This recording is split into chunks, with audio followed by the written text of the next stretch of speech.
Welcome to Behind the Bite podcast. This podcast is about the real life struggles women face with food, body image, and weight.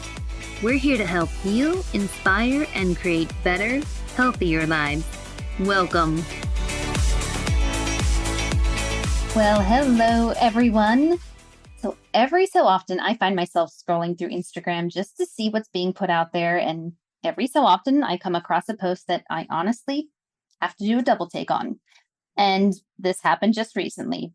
And I came across a post that honestly absolutely floored me because it was about treating eating disorders.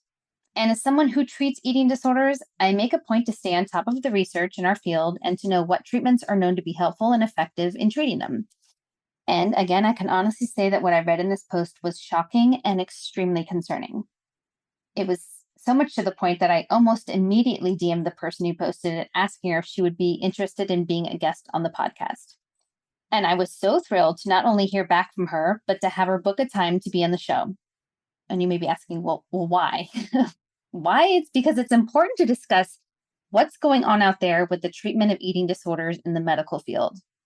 And I truly feel that if this topic is not discussed, and if people are not made aware of what is going on, then, people are going to be going to their medical doctors and possibly be given a treatment that really isn't a treatment for their eating disorder at all.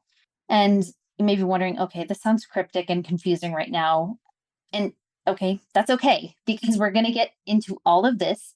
And I'm going to go introduce my guest and bring her on. So what I want you to do is just sit back, listen, and this will all make sense. So who's this guest?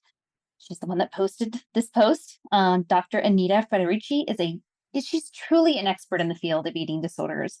I'm so thrilled to have her here. She's a fellow for the Academy of Eating Disorders, a clinical psychologist, and the owner and clinical director of the Center for Psychology and Emotion Regulation. That's a private clinic specializing in the assessment and treatment of eating disorders of emotion regulation, including recurrent suicide, self-injury, and borderline personality disorder. She has an established reputation for her work as a therapist, clinical trainer, researcher, program director, and consultant. She's also an adjunct faculty member at York University. And in 2019, she was awarded the Businesswoman of the Year by the Meridian Women of Excellence Committee. She has presented more than 100 clinical trainings, workshops, and invited talks. Her work has been presented at international conferences and published in peer-reviewed journals and invited book chapters. Well, Anita, welcome to the show. Really glad to have you here.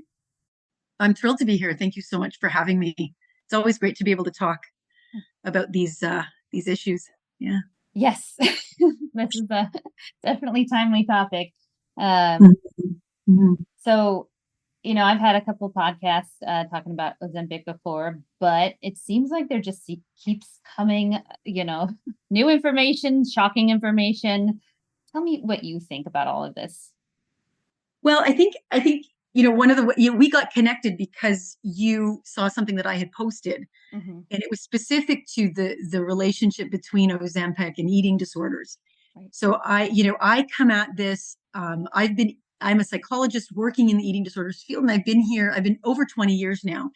So when drugs like Ozempic started to really hit the scene, I had concerns, and I have even more concerns now because I'm observing practices in which people who struggle with eating disorders are being prescribed Ozempic as a way of managing some of the eating disorder symptoms. And I think that's how you and I started to get connected, was around that particular intersection. I think Ozempic, there's a lot to say about Ozempic, and I do come at it from this very particular lens where I work in the eating disorders field.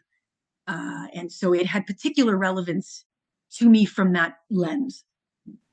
Right. And that is scary to me, right? Like at first I was very shocked that people who did not have type 2 diabetes were being prescribed it. I've never heard of, people really being prescribed a drug for a negative side effect. Like, okay, this was a side effect that was negative, right? Like you might experience weight loss.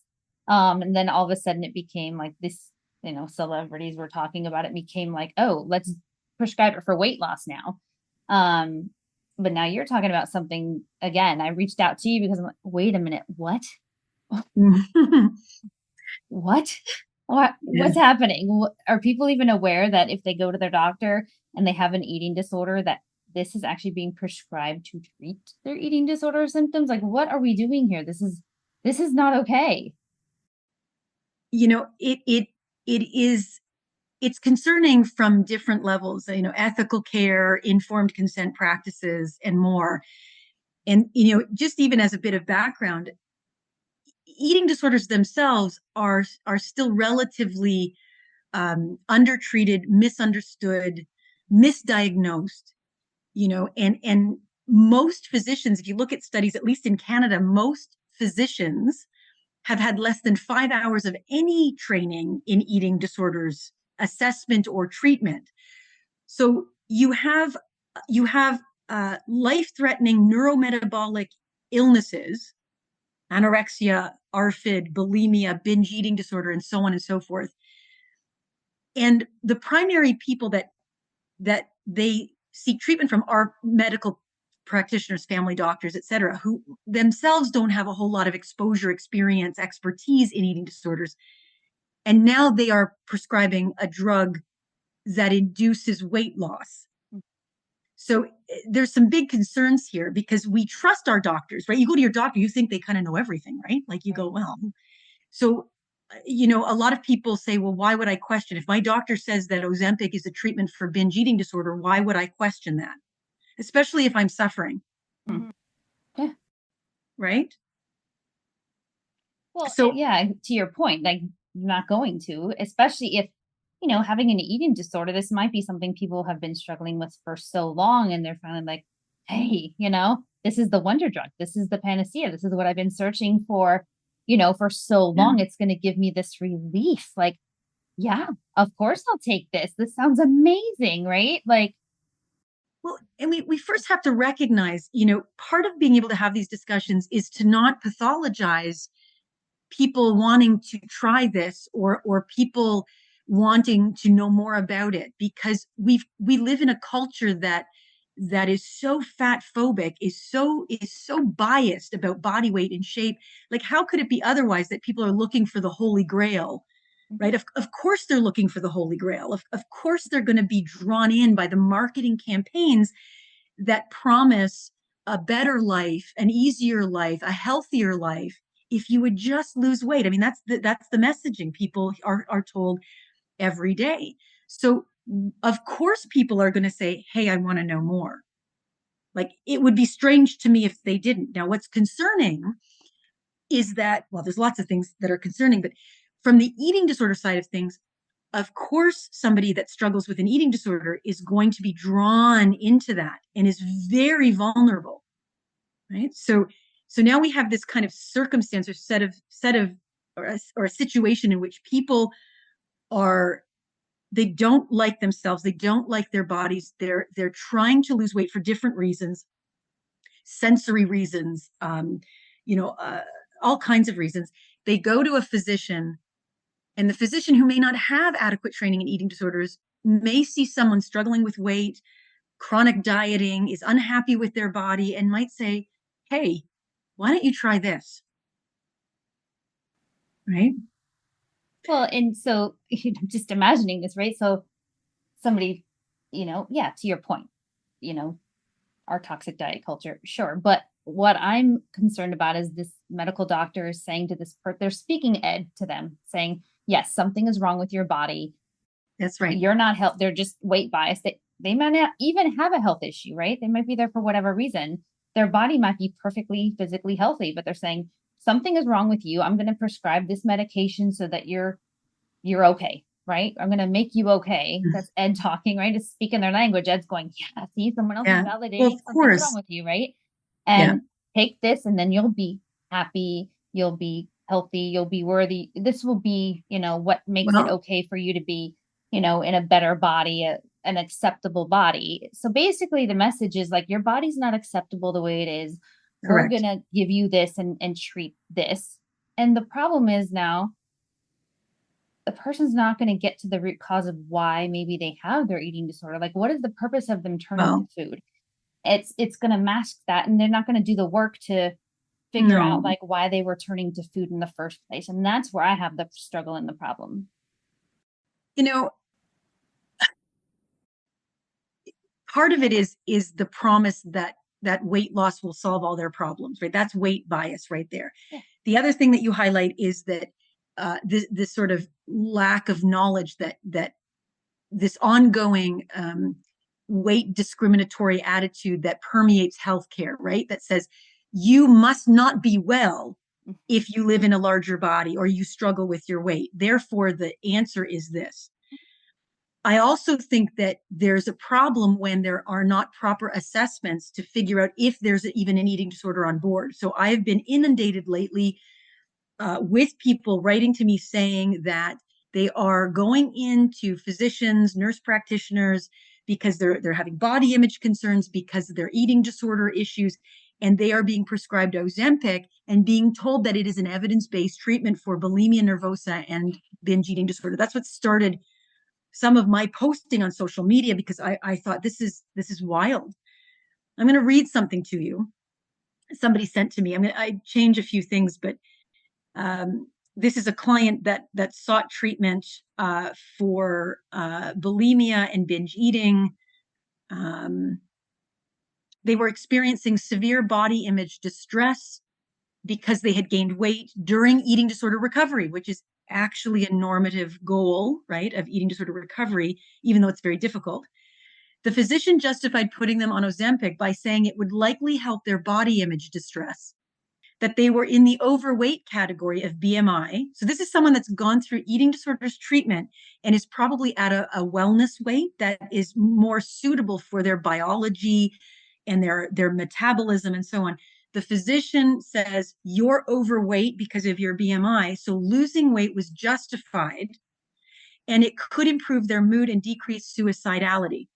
So the other piece of this is that, we were talking before we started to record, we were talking about the link between starvation syndromes and suicide. So it's actually a fallacy that putting someone on a crash diet of weight loss is actually going to make them less suicidal. In fact, the research shows that it makes them more suicidal. But here's a person seeking treatment from specialists whose eating disorder is known, who's in the recovery phase of their eating disorder journey. Granted, it's very difficult. Like, I can't sugarcoat this. It's parts of eating disorder recovery can be very, very painful, especially given the weight biased fat phobic society that we live in. It can be very hard to live in a body that society does not deem, acceptable based on weight. But then you have experts who are saying if you take Ozempic, it's going to actually help your body image distress. It's going to reduce your dysregulation. It's, to me, that's unethical practice. I could go as far as saying that that's malpractice. There's no research evidence to suggest that. And in fact, there's research evidence to suggest that, like I said, you are more likely to feel suicidal if you are in a starved state. And that's what Ozempic does. It induces a starvation-like syndrome in which the person is not eating enough. And what happens is that starvation is starvation is starvation. It doesn't matter why the person is in a starved state. It doesn't matter. The effects on the brain and body are universal, and they're well documented. And what I'm seeing is a number of people on Ozempic with or without eating disorders who are now in starved states, and nobody told them about this. Nobody's helping them. And then if you have an eating disorder, this is just going to catapult you right back into a relapse. Well, absolutely. And I mean, we were talking earlier, and I had read an article that said that Manjaro, which is another, you know, Yeah. medication just like Ozempic that has semaglutide, they put a black box label that said, warning, this can increase thoughts of suicide or suicidality. Yeah. Yeah. Well, I mean, because they had to, because it's unethical not to, because the research is too strong. So this is what makes me and a lot of people angry about what's happening. It's not, people have the right to make choices. As an adult, you have the right to make choices about what you want to do with your life. I do believe that people have the right to informed consent. Mm-hmm. So my problem, one of the problems I have with Ozempic and the drugs like this is that my experience with the patients in my clinic and people that write to me on social media and so forth, and what my colleagues are telling me is that people are repeatedly being um, sold effectively drugs like Ozempic with the promise of greater emotion regulation, greater body image satisfaction, less eating disorder symptoms. They're being told, I have posts about this that where physicians are saying this is an evidence-based treatment for bulimia and binge eating disorder, which it is not. I mean, it's crazy to even read those things. But nobody's actually going further and saying, and you have the right to know the risks in addition to the benefits. You have the right to know the risks. So if you have an eating disorder, just by virtue of having an eating disorder, there are already difficulties with your metabolic system, potentially with sensory systems, perceptual systems, hunger and fullness regulatory mechanisms. And now you're going to introduce a medication that not only is going to affect all of that, but can also cause life-threatening circumstances like gastroparesis, peristalsis, all kinds of things. And my clients are saying, nobody ever told me that. Or they're coming to us after being on Ozempic and they're not okay. They're suicidal. They're depressed. I have clients that have written to me that said, I wish I could get off this nightmare. One client said to me, she said, I hate this drug so much. It's ruining my life. And my eating disorder loves it. And I could it almost makes me like, I can feel the emotion in me because I've spent my career trying to advocate for or protect people that I think are vulnerable, and people that have eating disorders are exceptionally vulnerable. They're misunderstood, they're misdiagnosed, they're mistreated. And here's yet another way that they are very vulnerable in this whole Ozempic debate. And I haven't seen a lot of people talking about this. And so I'm glad that you reached out to me because I thought there needs to be more awareness. People have the right to know that drugs like this are not evidence-based frontline treatments for any eating disorder. They are contraindicated for people that have eating disorders, and they perpetuate weight stigma and bias, and they cause harm. So that's where my concerns are at the present time. Well, the big concerns, right? I mean, it just reminds me of, things from the past, like when people were being prescribed Vyvanse, right? It's like, oh, all people think that eating disorders are, I think, is like a behavior. If you stop binging or you lose weight, then you no longer have this eating disorder. Like that's all it is. Yeah. No, no. It reminds me of, it's the same, it's similar discussion to what we had with bariatric surgery, right? So this promise that if you just get bariatric surgery, everything will be better.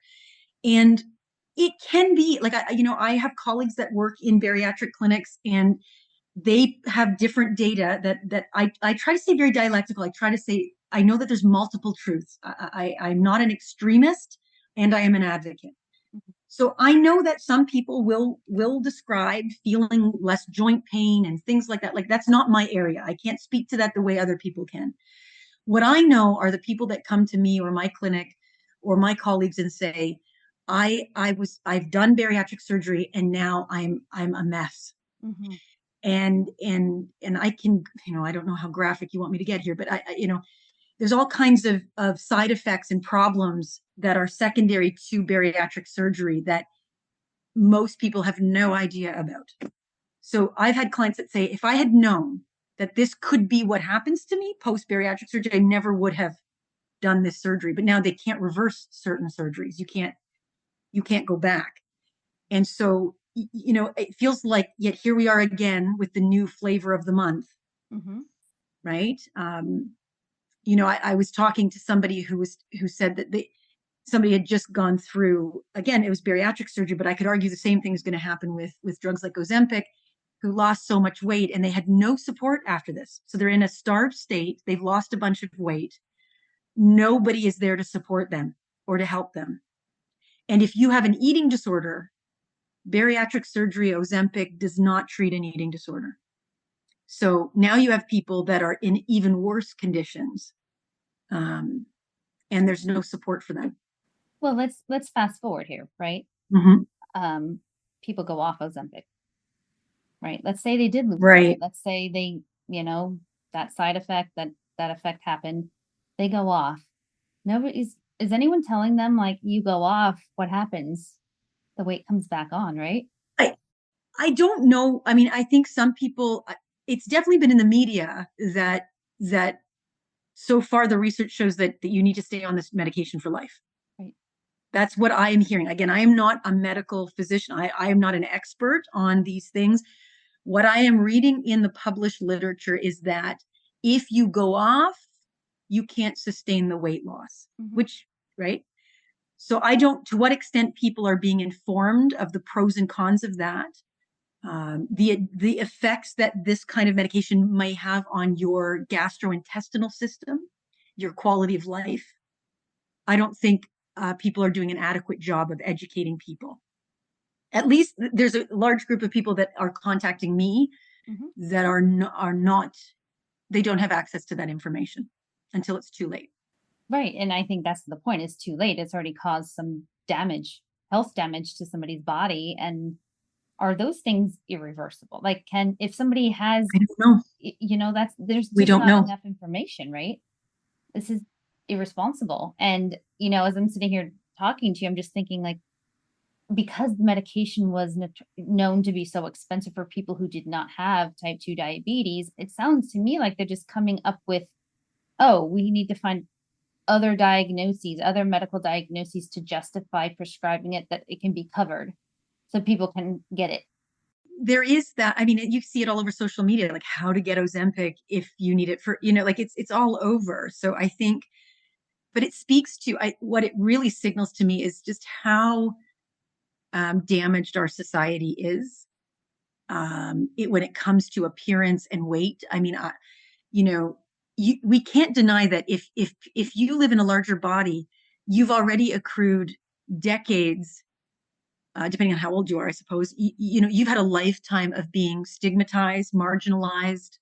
People make assumptions about you based on your weight. I mean, it's a horrific way to move through the world. It's a type of invalidation that is so traumatic that it's associated itself with poor health outcomes more than weight itself. So if you look at the science of, cardiac problems and other things, we know that weight bias and weight discrimination is more powerfully predictable, a more powerful predictor in terms of long-term physical and psychological negative outcomes than your actual body weight. So this the explosion of, and the desperation to try to get people to get their hands on drugs like this is so sad, because it speaks to how damaged our society is, right? So one thing I try to do is not pathologize people for being curious about or trying these medications. And I think I said to you earlier before we were recording, we've had people who've said to us, we've started taking this medication, but we were too scared to tell you because you're an eating disorders person. We thought you would judge us, or, and I thought, I don't want people to not come and talk to me because they're afraid I'm going to judge them because they're doing the very thing that weight diet culture expects them to do. I think that people in eating disorders can be, depending on their own work on weight bias, because there's a lot of weight bias even in the eating disorders world. We got to be very careful here.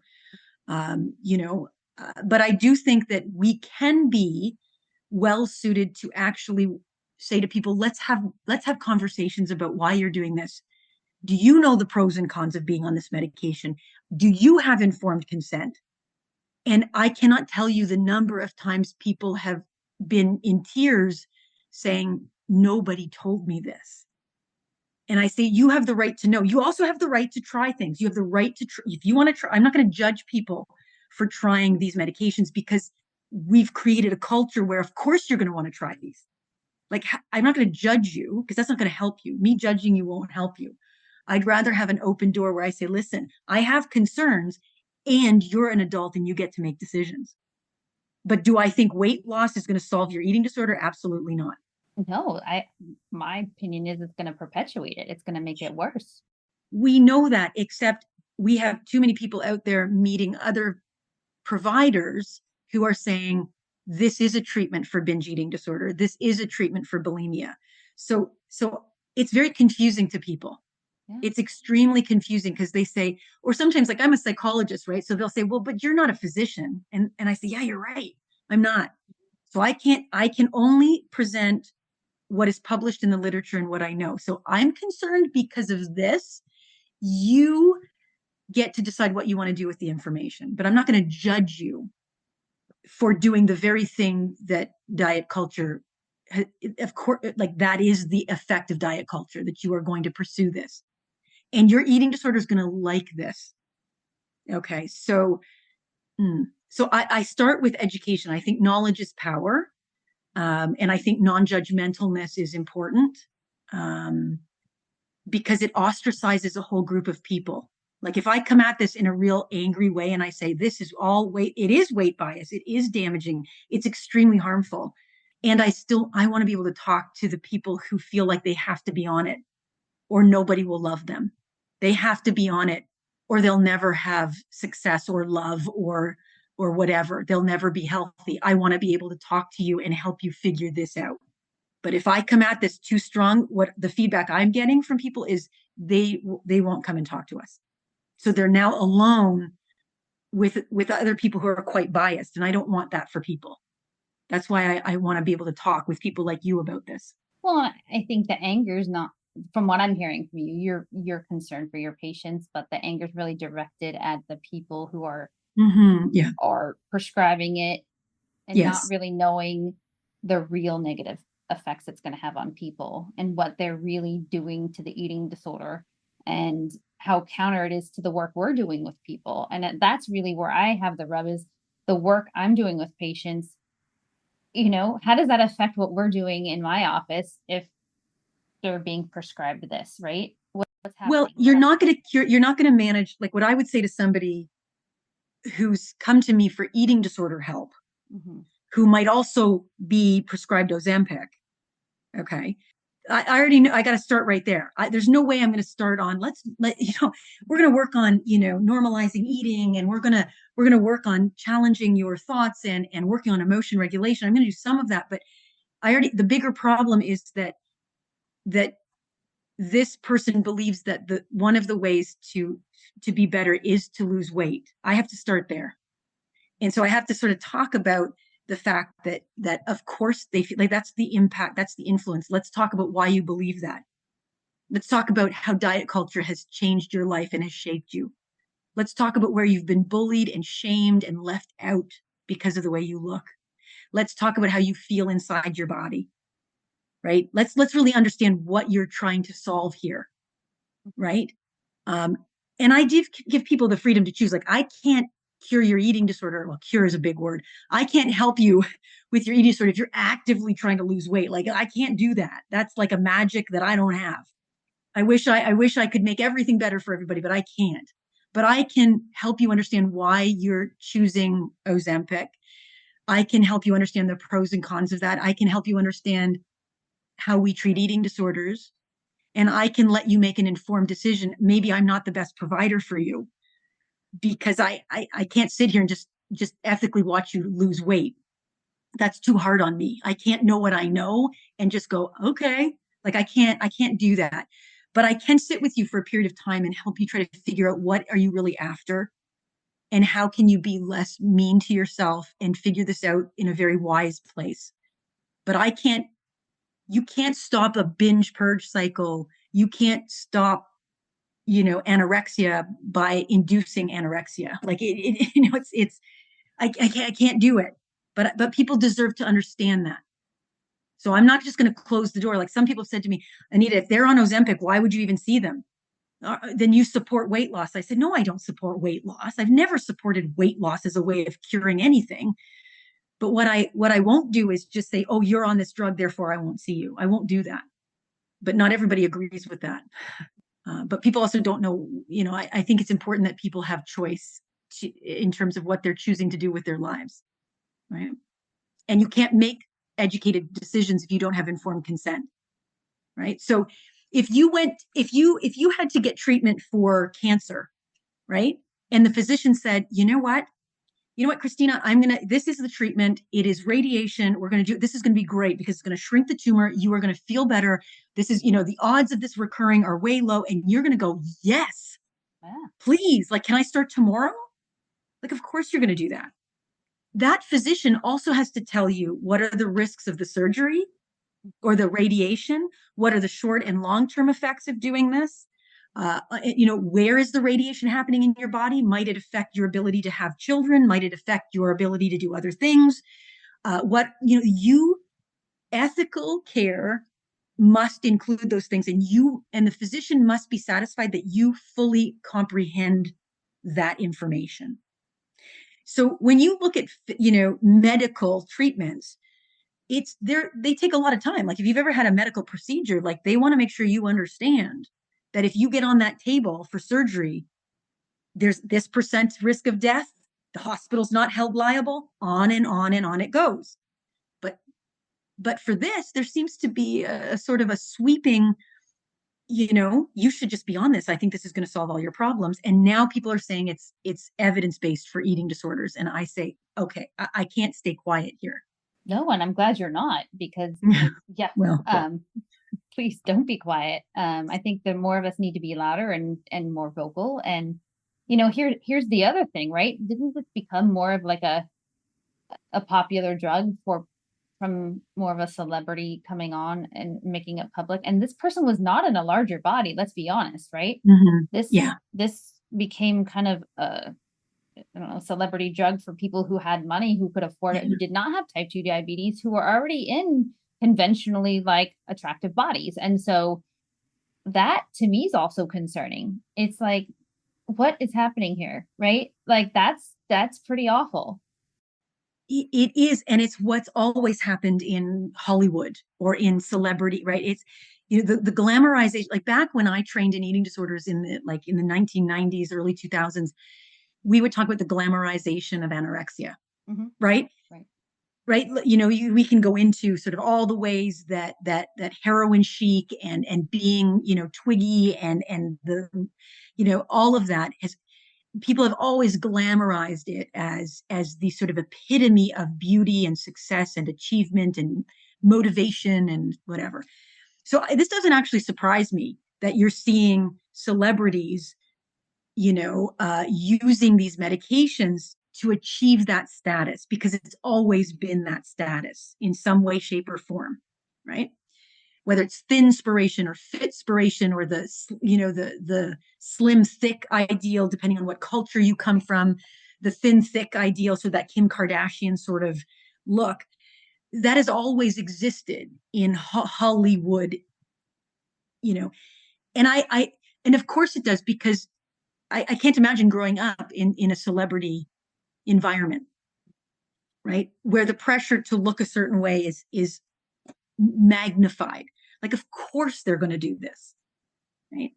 So to me, I almost can't blame them, because they're a product of this whole system. Where I place responsibility and accountability is on people that take Hippocratic oaths to do no harm. That is your job. It's not Kim Kardashian's job, because she's not, well, I don't know. Isn't she becoming a lawyer or something? Perhaps there's more here that, but, I can't blame Hollywood, because Hollywood is just a product of this whole mad machine, right?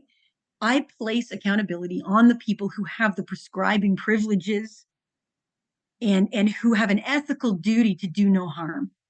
So to me, that means not only informed consent, but it also means informed processes of assessing whether or not there is a history of an eating disorder, whether there's a current eating disorder. And I can't imagine under what conditions I would prescribe a medication like this to anybody that's had an eating disorder, because an eating disorder is a neurometabolic condition. So even if you're in recovery from your eating disorder, and I put that in quotations because I define recovery in a very diverse way, that's not necessarily the way that everybody defines it, but if you're somewhere on the trajectory of recovery, and you enter in a medication like this, it's going to wreak havoc in your system, in your body, and in your brain. And I don't know under what condition you would prescribe that to somebody. And then tell them that it's a treatment for body image. Like, tell them it's a treatment for binge eating disorder. Show me the research study that shows you that. There's not a single one that would demonstrate that. But that's the information that our clients and our family members are receiving. And I had one person write to me on social media, and they said, well, I don't have the quote in front of me, but they said something like, like I said to you before, I have to admit, and this is somebody that identifies with anorexia and says, I have to admit that I would probably try this if it was offered to me because yes. And they said it would probably kill me because I'm prone to gastroparesis. And this is a medication that causes that. And so this person was, I thought it was such a profound thing for this person to say. Like, of course, I'm going to be drawn to this. I probably would take it. And it could probably kill me. And I thought, like, this is so unregulated. And so I get upset at what I think is unethical practice. And now, as you probably know, Christina, Eli Lilly and other pharmaceutical companies are now going to trial meds like Ozempic on children as young as 6 years old. And I say, oh my God, like, simply because of their bodies, there's the size of their bodies. If that's not fat phobic, right. I'm just looking My at your eyes. face. Nobody can see me, but my eyes. I know your eyes. The guidelines are just because all I'm thinking is these poor children are going. There's so many things. I've talked about pediatric guidelines when they first came out, but I'm just thinking these poor children whose brains and bodies are growing are going to be malnourished, Yeah. and they're going What can you to grow imagine? up thinking something's wrong with them, and they're going to have all of this in their head with their psyches and their self-esteem. And And you know what's going to happen too? Not only will this have profound effects on them physically and psychologically, but no government is going to come in and go, oh my gosh, you now need the therapeutic support, the nutritional support, right? They're not going to come in and support them. So this is this short term, let's just get your weight lower. And nobody's going, so this was, I haven't put this out yet on social media, but it's in my to-do list of quotes to add. So one of the things I want to post is that, there are class action lawsuits right now against the makers of Ozempic because of significant adverse physical and psychological side effects. And yet we're going to trial this out in children. And in one article, there's this Dr. Sadhu, who's an endocrinologist, says we really worry about children because of their developing bodies. And these medications are needed because attempts to follow, and I quote, an extensive diet and exercise regime is hard to accomplish. So let's just unpack this for a moment. What this endocrinologist is saying is that they're so concerned about these kids' bodies. Why? Simply because they happen to live in larger bodies. They're then saying that we've tried to give them extensive diets and exercise regimes. And, lo and behold, these darn kids don't follow them. So I'm like, again, you're trying to cure something that doesn't need curing. It's okay that people live in different body shapes and sizes. But they're saying, look, we've tried with excessive regimes of dieting and these darn kids, it's just not working. So we're going to give them a drug to do it. It's not working because their bodies are smart. It's not working because their bodies are resisting the drop in weight. That's what your body's supposed to do. It's called survival. Okay, your brain is super smart. Your brain is just trying to keep you alive. So it resists attempts to lower it from where it should be. The problem for people is that some of our bodies are bigger than what society says is acceptable. And so what is dangerous to me here is not just that they're going to give needles of these drugs to 6-year-olds, but that their whole framework is that this is because we're concerned about their developing bodies. and they just couldn't comply with the exercise and diet regime. That attitude speaks volumes to me. Yeah. I mean, they're creating bodies that are going to be unhealthy just for the sake of looking a certain way and having a certain weight. And that's concerning. They're saying, oh, we want you to be healthy. So we're going to make your body unhealthy. But hey, you're going to be thin. Awesome. You're going to look Because healthy on the they're outside. they are erroneously equating lower body weights with greater physical health, which is not true. If you look at so we do trainings just on weight science, and there's so many excellent people. Like there's the Center for Body Trust, and there's so many excellent people out there really dispelling these myths. And we need to elevate their voices. Like, I appreciate being invited to talk to you, but holy smokes, there are people out there doing way better work than I am, who I keep learning from. And I'm so grateful. And so, the Center for Body Trust is one of those places I regularly go and follow and try to sort of, because they really help people understand the the real science. And I think people would be shocked that what you're told by social media and what you're told by your physician is actually not based in evidence. So this, Yeah. yeah. And I always wonder, why is that information not more prevalent and we're not hearing it, Oh, because I was, oh yeah, it's that's a political, whole other right? I'm sure. podcast. But like, right, we could talk for hours.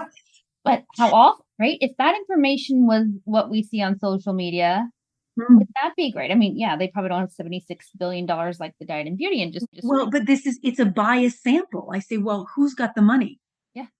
It's not it's not the people that we want to have the money. Like that's the fight. And one of the good things about social media is it gives rise to these voices. Before social media, you wouldn't hear about them unless they had a lot of money. So you have pharmaceutical companies that there's a lot of money in the weight loss business. And I always tell my clients, so I know we have to wrap up in a few minutes. I put myself through university by working at a casino. That's what I deal cards in the casino.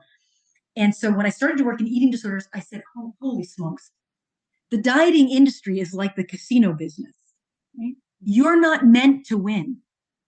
So we always say the house wins. Well, it's the same thing here. The pharmaceutical companies, there's a lot of money in you not actually succeeding, and in you actually hating your body, in you needing their interventions. If you really knew the truth, and if we could create cultures and societies where people don't hate their bodies simply because of their weight and shape, we wouldn't need them, Yeah. and they'd be out of business.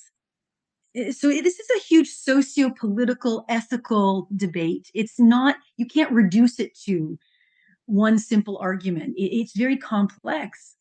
And I give you a lot of credit for being brave enough to have these conversations and to share them with your listeners and the people that you get to talk to. So thank you. I appreciate this. Well, thank you, because I want more people to hear this. I would love it if people stopped thinking, oh gosh, of course people in larger bodies are not healthier. Of course you need to like lose weight for your health. And one day, maybe, I don't know, it's my dream, but we got to keep talking about it. And, um, more people like yourself out there working and helping It people. takes a village. Yeah, It's it going does. to take all of us coming together and working hard. And it takes all of us to look at our own internalized weight phobic beliefs. Like, we all play a part. We've all been raised in this society that we all have ideas about bodies, and a lot of it's implicit. We're not even aware of it. So part of the work that we are all responsible for is to elevate the voices of those who've been marginalized and stigmatized. That's part of our job. Part of our job is looking at our own internalized bias to make sure we're not perpetuating this, and to speak out and help our clients, our friends, our families have informed consent. Yeah, absolutely. And protect our children. That's. So you have an amazing social media. Like I just love your posts. So if people Oh, do thank want to you. find you and follow you, how can they do that? I am on my main platform really is Instagram. I have a Facebook page, but I really use Instagram as my main way of trying to educate and advocate. And I think it's just Dr. Anita Federici, which is probably a mouthful, but I'm sure you can find me in some way, shape, or form. Yeah. But thank you so much. I'm so glad we connected. It's just a pleasure to get to talk to you. You too. And I would love to have you back. We can maybe see where things are at in a few months and Anytime. maybe there's some change for the better. I don't know, but I would love to think so. So yeah. Anytime. I love to talk, and you can always see where I'm lighting fires on my social media account. So I'm pretty transparent with where I'm at. But yeah, it's just a pleasure. So thank you. Thank you.